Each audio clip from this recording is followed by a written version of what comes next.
Mais avatud näitus Viikingid enne viikingeid on tõestanud, et meie suund on õige. Selle aasta juulikuu külastatavus on mitme aasta parim ning pole välistatud, et üldse kõigi aegade parim.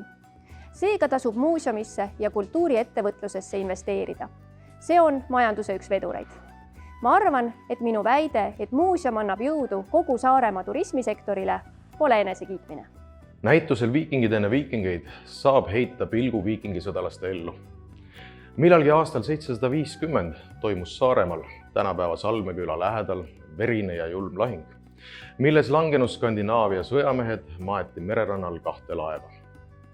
Tänu Salme leidudele mõistame paremini seda, kes viikingid olid, millist päritolu mehed ühte sõjasalka kuulusid, milliste laevadega mereretkedel käidi, mida varustusena kaasa võeti, kuidas sõditi ja võõrsil sõjaretkel olles oma uppunuid maeti. Salme laevad ise on aga Läänemeremaade laevaehituse ajaloo oluline allikas. Nii on Salme suurem laev vanim sellest piirkonnast pärit purjelaev. Salme on vanim viikingite väesalga matmispaik maailmas ning ainus, kus hukkunud sõdalased on asetatud laeva üheskoos. See on meie suur võimalus viia Saaremaa viikingiriigina maailma ja anda selge signaal, et meie oleme esimesed.